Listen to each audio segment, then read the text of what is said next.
friends. In today's video, we are talking about none other than House of Leaves. I read this a little over a week ago and I have some thoughts. So this video is specifically for people who have not yet read this book, but are interested. Let's first go over the premise, and then I'm going to go over tips and tricks and advice in general that I have for finishing this book. The genre of book that House of Leaves is in itself is controversial. A lot of people say that this is a horror novel. I don't necessarily agree with that. Some people say it's a love story. I don't really agree with that either. I'm gonna go with what my local used bookstore had it under, which is general fiction. And I think that that's probably the best way to describe it, and that is the section on my bookshelf that it will definitely be going into, because just like Happy Place, it's one of those books that is a lot of the time put into one category, but I think it's more so just general fiction. House of Leaves is really about 3 different stories, all taking place at the same time within the novel. Not time like time period, but time as in you're reading about them all at once. Our first story is the main story of the book, which is about the Navidson Record. This is a found footage documentary about a house that a couple moves into with their 2 kids, and the house measures larger on the inside than the outside. And Navy, who is our main character in that storyline, is trying to figure out why, and through trying to figure out why, goes through just a complete mess of a situation, we'll say.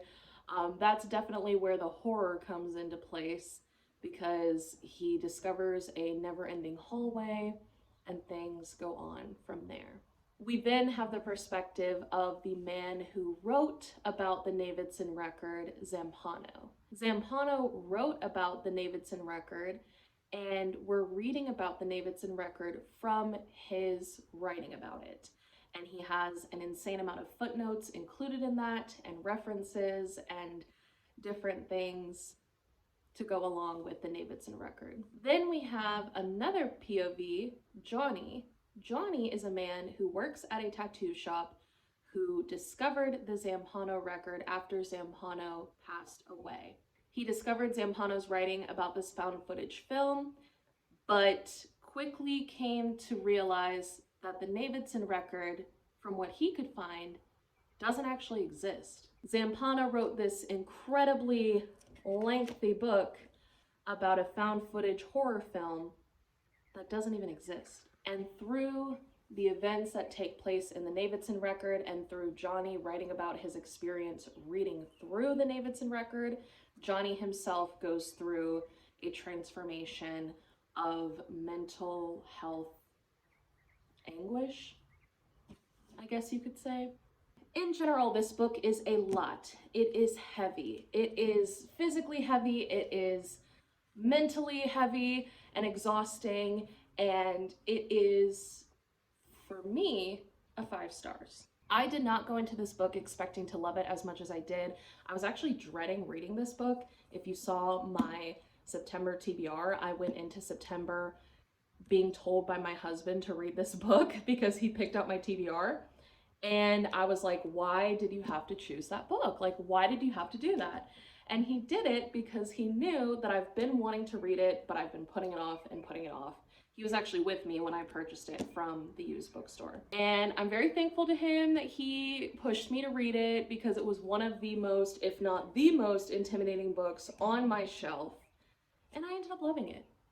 So I have some tips and tricks for reading it, because I know that going into this book, it can seem really daunting and really scary, but I promise you it's a good time. My first word of advice is to read the book physically.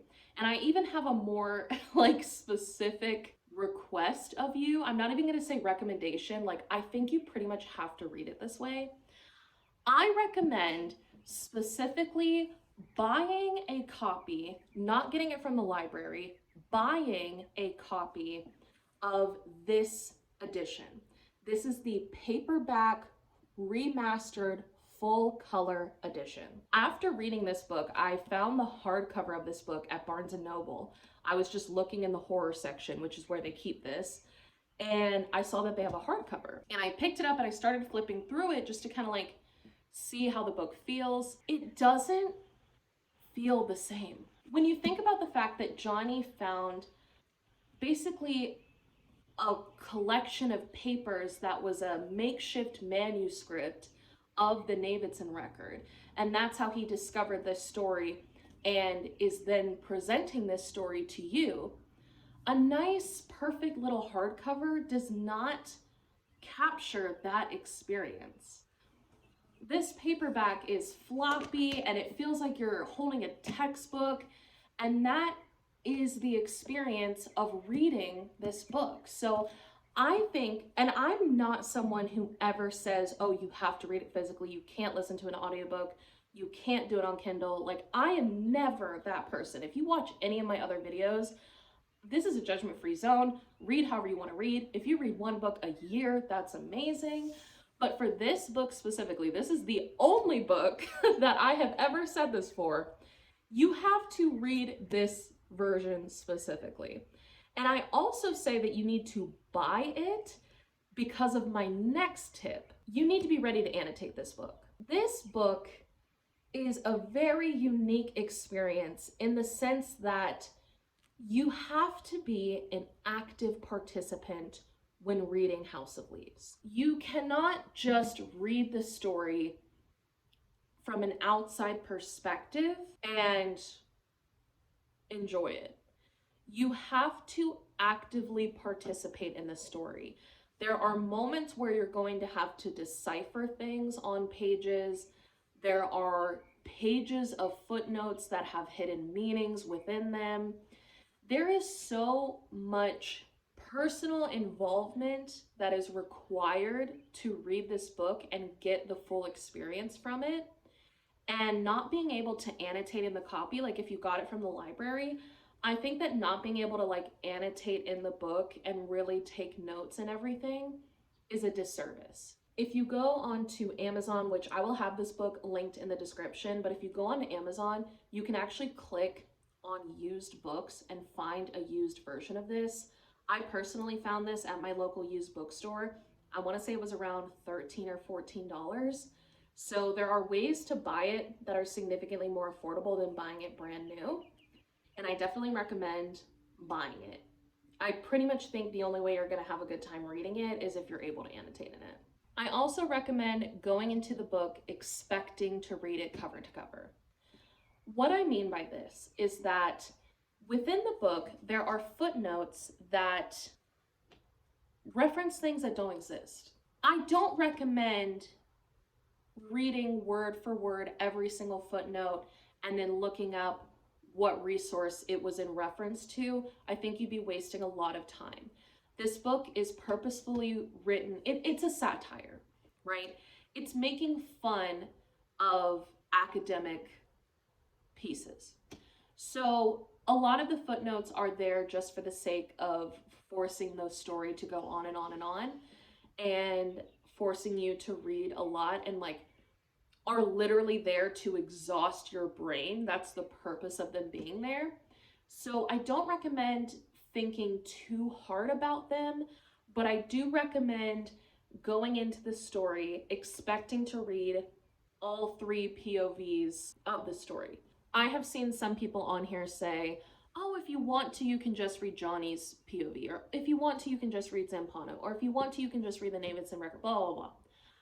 I think that would be a disservice to the story. And I don't think you're going to get the same out of it that you would if you read all three POVs at the same time.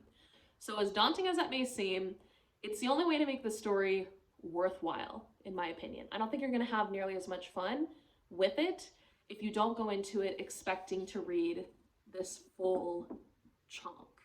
To kind of go along with what I was saying about some of the footnotes not even being accurate or representative of real life things, don't go into it taking it too seriously. It's a good time. It's a fun book. I think that you can have a lot of fun reading it. Don't take it too seriously.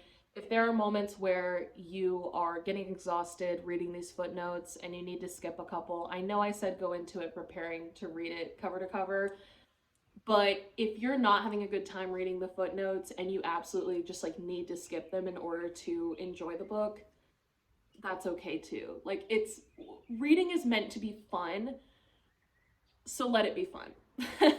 Let it be fun, don't take it too seriously. This is a hard one to talk about because you're not going to really know what I'm talking about if you haven't read the book. But there is a part in the back of the book where you read letters from Johnny's mom. And the book will tell you when it's time to read those letters. There's a footnote that says reference the letters on this page or whatever. Read the letters. If you don't read any of the random reference stuff in the back of the book, read the letters. They are, in my opinion, one of, if not the only thing in this back portion of the book that is really important to the story. I don't think that you can like Johnny as a character at all unless you read the letters, because they give you so much context into who Johnny is and why he is the way he is.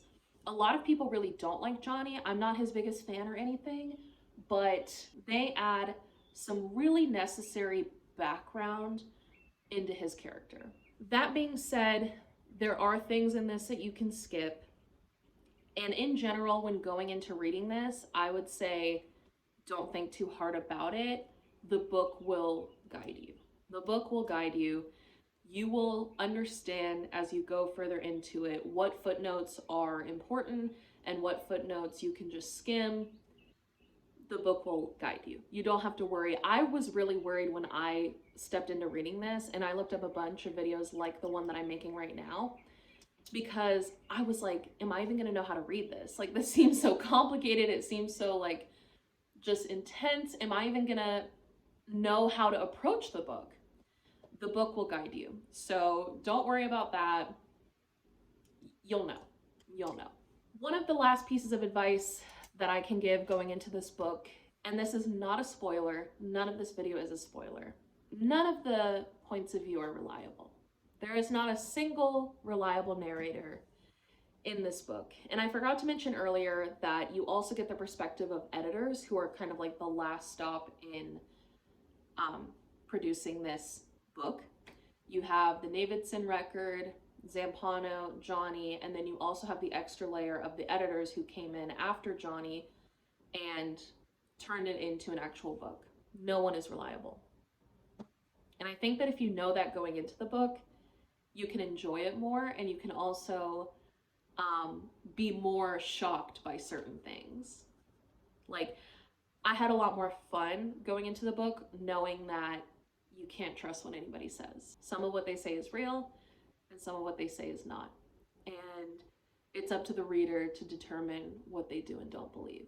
My absolute last piece of advice for House of Leaves, this heavy monster of a book, is that you should have fun while reading it. Take your time. Don't expect to read this in a week, in a day, in a month if you're more of a slow reader. If you want to just take your time with it, take your time and have fun. This is not a marathon. Like, take your time and have fun with it. I went into this book expecting to read it in a week, and I think it took me closer to 2 or 3.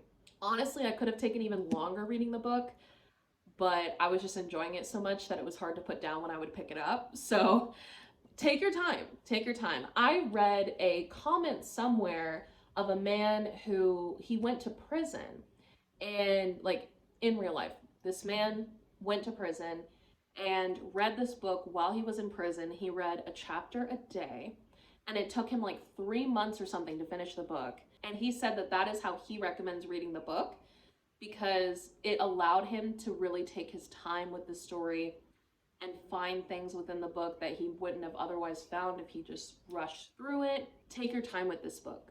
Don't give yourself a timeline to read it. Just pick it up, have fun. Don't think too hard about it like I did. It's a good time. Let it be a good time. Let yourself have fun with it. If you're anything like me, you're gonna fall in love with it. That is my advice for reading House of Leaves. If you have read House of Leaves, let people know in the comments, what is your advice for reading the book? What are some things that I could have touched on that I forgot to, or that I didn't mention in this video?